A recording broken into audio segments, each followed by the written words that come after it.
Болды, мен Варанасидан кетіп бара жатырмын. Келесі менің қалам Агра деген қала болады. Ол Агра қаласында Тадж-Махал бар. Бірақ ертең жұма күні болғандықтан ертең Тадж-Махал істемейді. Бірақ маған мейлі. Мен ол қалада мен бірнеше күн боламын, сондықтан асығыс жоқ. Мен неге банан жеп жатырмын? Өйткені кеше ғана Ганг өзеніне барарда өзімше түскі ас жеп едім ғой, бір бауырсаққа ұқсайтын бірдеңелер. Соны жегеннен кейін менің ішім өте бастады. Хостелға кешке келгенде түн бойы ұйықтаған жоқпын. Сол әжетхананың үстінде отырып шықтым. Ғаламтордан ізденіп, қарап, қалай оны кішкене емдеуге болатынын. Емделмейді, жай бір-екі күнде күту керек. Осындай банан жеуге кеңес беріледі. Өйткені банан жеңіл, нан жеуге болмайды, тағы бірдеңелер жеуге болмайды. Сол банан жеп жүремін енді. Ендігәрі мен солай сырттағы кәдімгі көшенің бойында ашық жерде тұратын жерден жемеймін тамақты. Бұлай Варанаси қаласы жалпы маған ұнады ба? Үндіс атмосфера бойынша ұнады. Кәдімгі нағыз үндіс қаласы. Және Ганг өзенінің өзіне тұрады. Сол үшін келдім осы Варанаси қаласына. Өте шаң қала, асфальты аз, шаң көтеріледі. Және тамақ жағынан қиын мұнда Варанасида. Өйткені бәрі вегетариандар, көбі вегетариандар, және тамақ кішкене қымбат. Енді Агра қаласына барамын, көрермін қандай екенін. Мүлдем еш елестете алмаймын да қандай қала екенін. Білмеймін да онда не бар екен, тек бір Тадж-Махалдан басқа. Және сол ең қызығы. Осы саяхаттап жүргенде баратқан жерің туралы еш нәрсені білмесең өте қызықты. Қазір мен осындай жоғарыда жатырмын. Осы жолы билет сатып алып жатқанда мен орын таңдадым. Осылай әдейі жоғарғы орынды алдым. Жоғарғы орын қауіпсіз. Төменгіге қарағанда төменгі өте қауіпті. Бір адамда келіп ұрынады біріншіден, ақша сұрайтындар және сумкаңды ақтарып алуы мүмкін біреулер. Мұнда сигандар көп, сондықтан мұқият болу керек. Ал жоғарыда жатсаң, ол жағынан кішкене уайым азырақ және қауіпсіз. Осы жолы мен дұрыстап тұрып дайындалдым. Мені осылай шалбар киіп алдым. Және астында шорты бар. Мына жерде 2 шұлық кидім. Мені бірінші шұлық. Мені екінші шұлық. Сосын мені бірінші футболка, екінші футболка, және осы екінші футболкасы ұзын жеңді мені. Мені. Сондықтан осы жолы тоңбаймын деп үміттенемін. Әйтпесе алдында осы Варанасиға келе жатып үсіп қалдым. Сосын 2 күн бойы температурамен жаттым ауырып.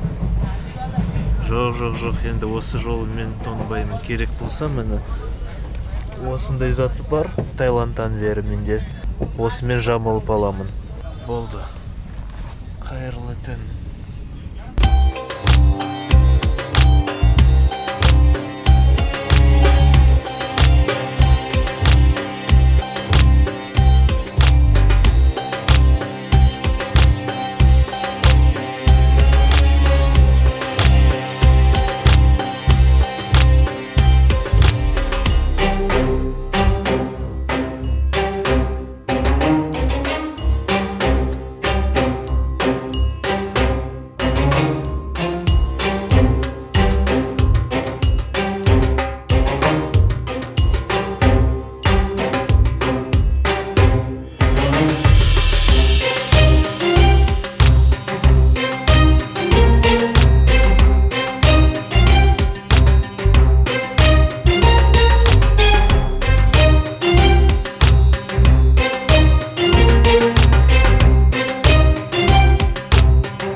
ойдамын. Мына жақта маймылдар өте көп.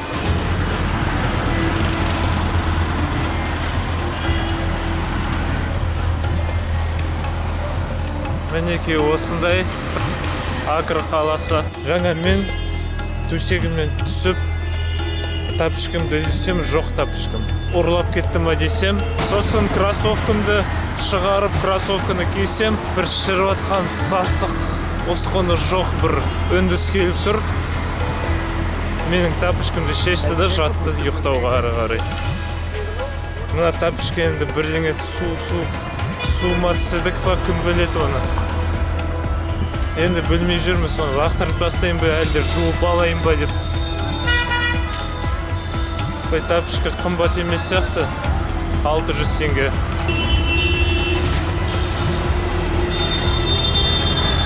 Сөйтеді олар. Біреудің затын киіп алады, мейлі. Және ластап, сейіп тастаған ба сондай бірдеңені. Мында тук-туктар осылай ұрынады бәрі. Маған келіп, жолығып қайда баратсың деген бұл олардың азаматтық міндеті сияқты.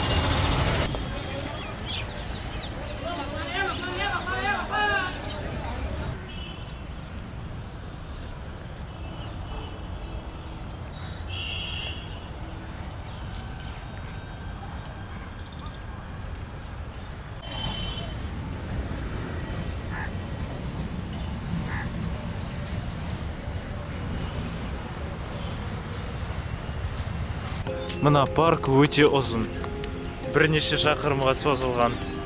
Шамамен 3-4 шақырым болар. Қазір сағат таңғы 8, көптеген адамдар келіп, жүгіріп, спортпен айналысып жүр. Алда біз үндіс кинолардан көрген ашық трактор келе жатыр.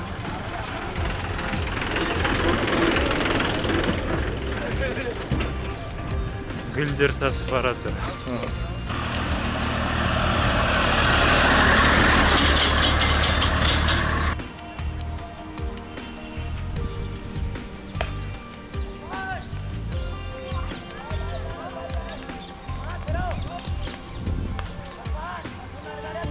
О, міне паркта бітті. Және мына жақта маймылдар жүр, иттер де жүр.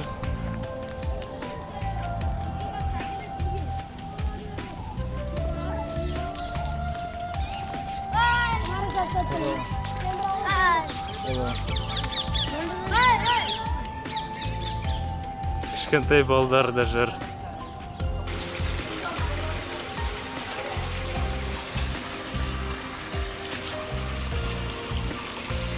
Осындай қызық канал өтіп отыр, су ағып отыр. Мына жерде осындай әжетхана.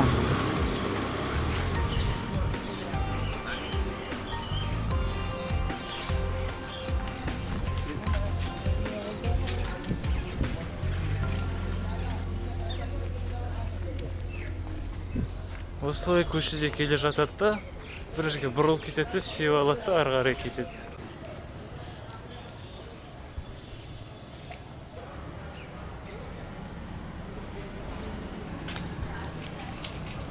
Көптеген маймылдар көшеде жүреді осылай.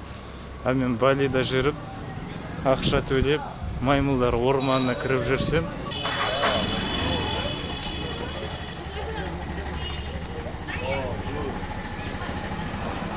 мені осындай Агра қаласындағы ескі көшелерінің бірі. Оба, қандай көше. Тар және төменге түсетін көше.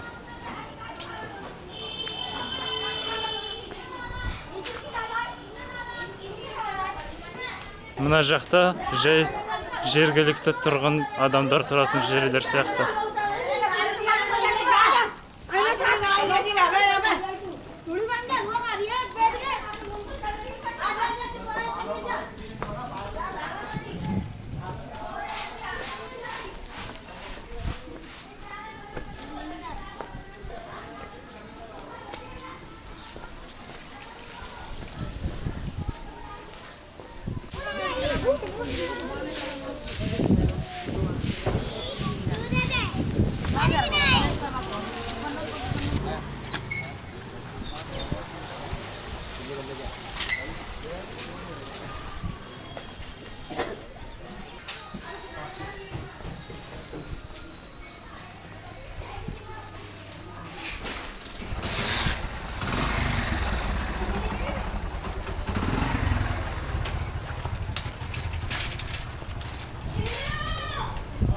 Міне осындай бір басты көшелердің біріне шықтым.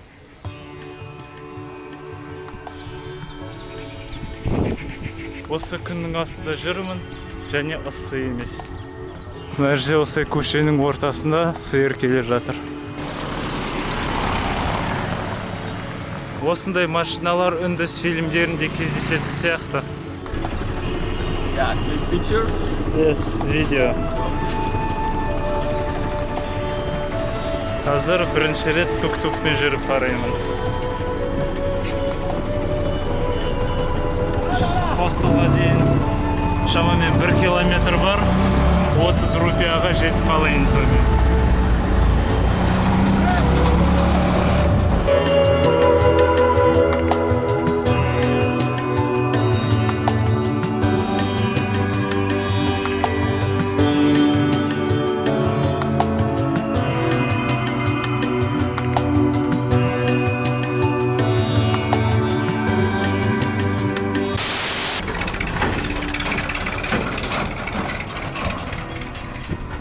Міне осындай жерлерде менің хостелім орналасқан. Мұнда еститін бір ауыл сияқты. Малдың боғынан. Міне бір қазақ ауылында жүрген сияқтымын. Ал менің хостелім осы сияқты.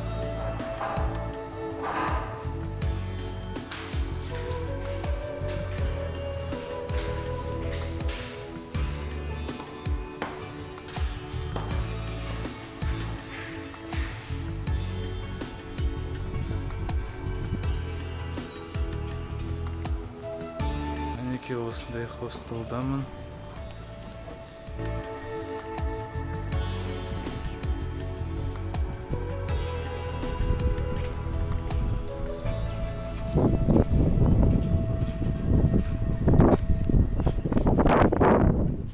Білмеймін де қалай екен, жақсы ма жоқ па.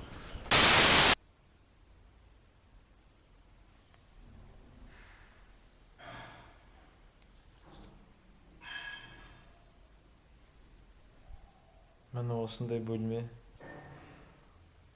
Бір жаманы, осыны бір жерге салатын жер жоқ. Кілтеп тастайтындай. Міне осындай тақтай, үстіне осындай матрас болды.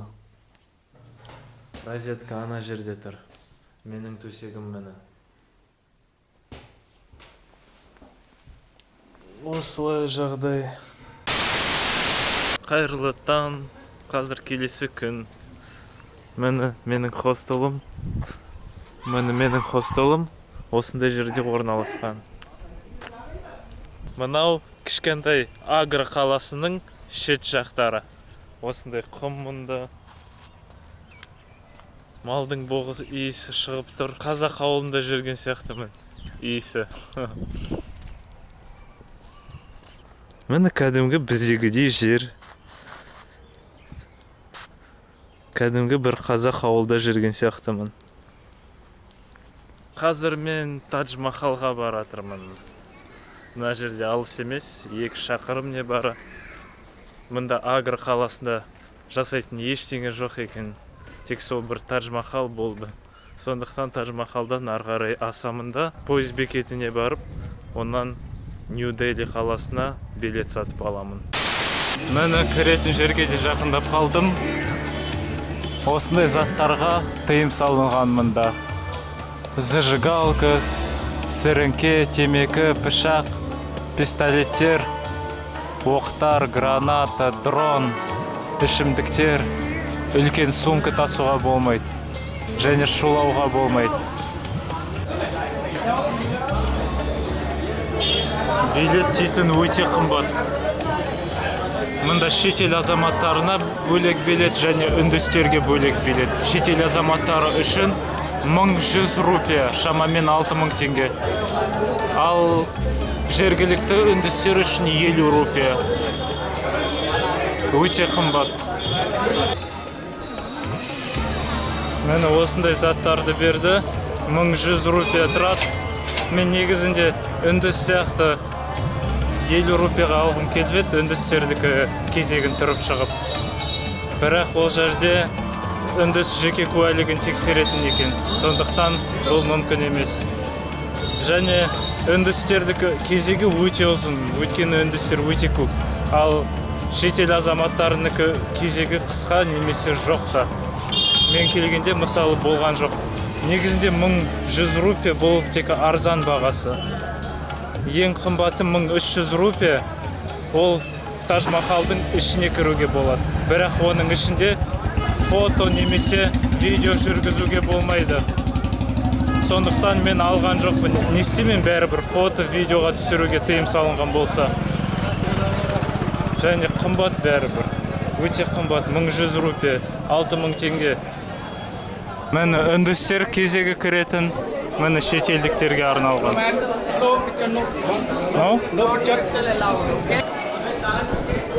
Мына жерде өте қатаң тексереді.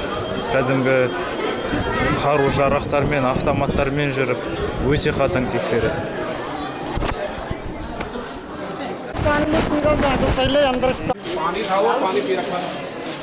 अजय साहब देखना क्या है साहब को कैमरा Экшн камера. जाए GoPro, Sony.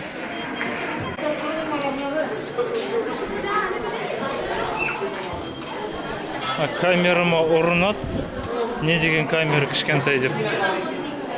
Бірінші рет көріп отыр ондай Қытай экшн камераны. Шпионский зат емес па деп. Және бір бала жаңа аяғыма қысып қойды.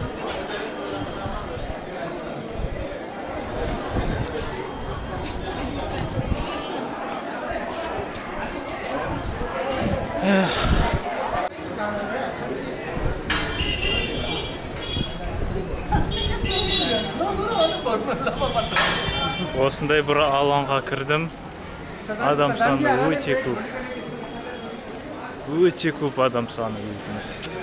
Мынаның ішінде тек осы бір Таж-Махалдың ауданында тек 5-6 мың адам бар болар.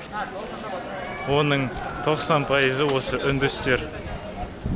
Не істеп жүр осы уақытқа дейін келіп кетпей. Және жаңа бір орыс қызы кездестірдім. Айтады, 7-8 жыл бұрын келдім дейді Таж-Махалға. Бағасы 600-700 рупия болды дейді. Қазір 2 есе қымбаттап кетті.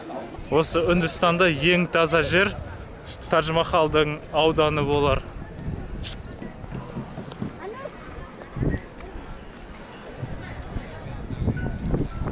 Кәдімгі жалап тастаған ғой осы жерді. Осындай жерде тұрмын, және менің алдымда қараңдар не бар екен.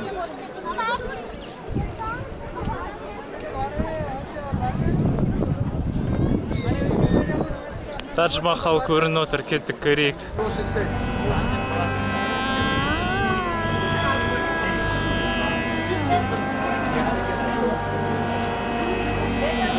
Мұнда адам саны қанша.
жүрген кілең үндістер ғой, және қандай фото жасамайды, мені мысалы сүйіп тұр.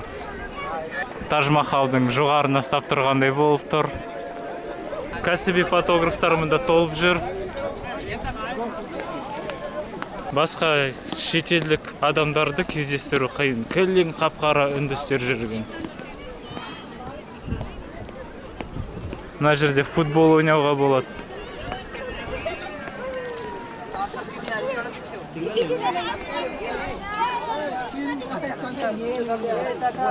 Міне осылай да түсіп отыр фотоға.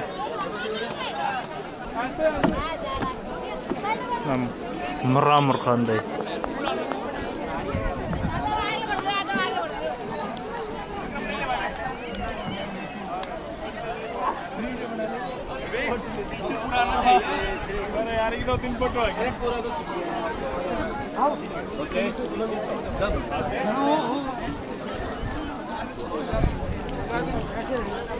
Міне жайлап жақындап келе жатырмын. Өте үлкен екен.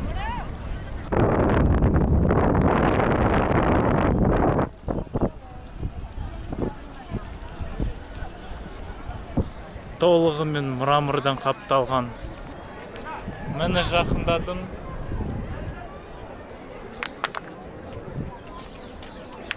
Таж-Махалдың фундаментіне қол тигіздім. Мрамор кәдімгі. Және Таж-Махалдың, үлкен Таж-Махалдың барлығы осындай мрамормен қапталған. Мына жерде бір тесіктері бар. Фотоға түсір отыр. Так болды.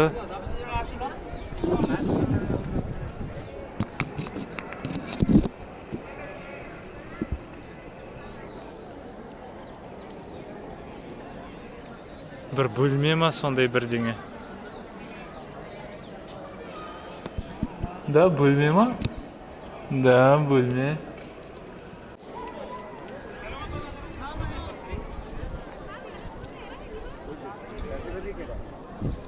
Мына Таж-Махалдың артында бір өзен ағып жатыр.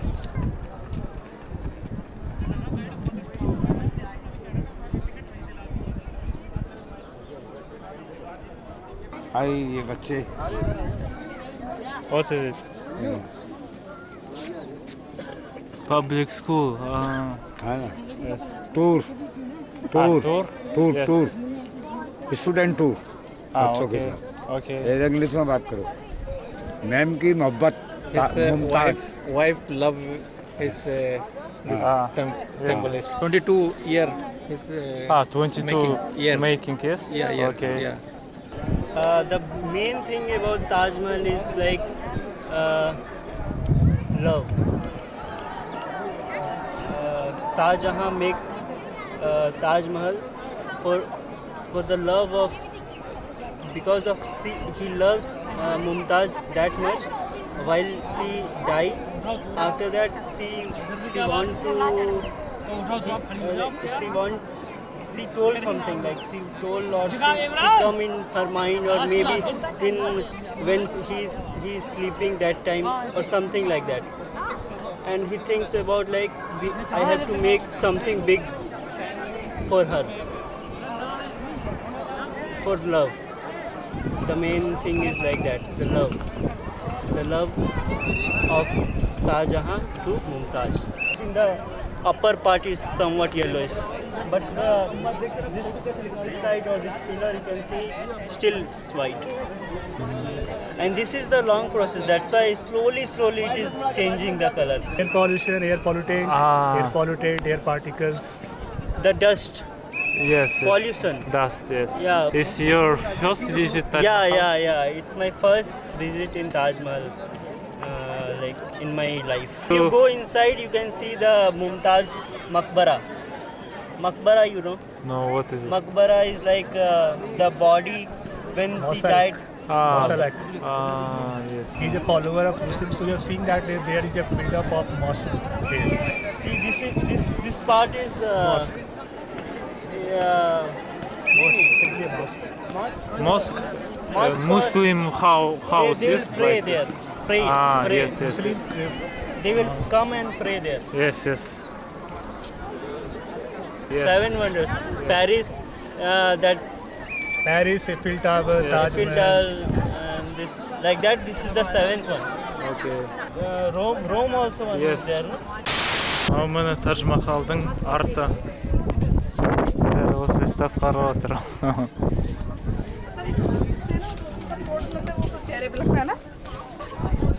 Міне минарет, міне минарет.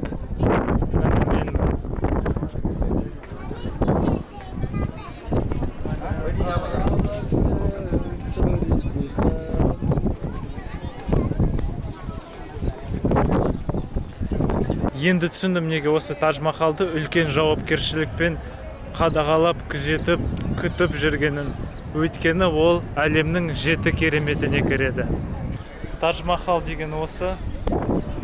Видеоны осы жерде аяқтайын. Егер сізге осы видео қызық болған болса, міндетті түрде лайк басып, видеоның астында өз пікірлеріңізді жазып қалдырып кетіңіз. Және менің келесі видеоларымды көргіңіз келсеңіз, менің каналыма жазылыңыз. Ал әзірге міне сізге фонға Тадж Махал.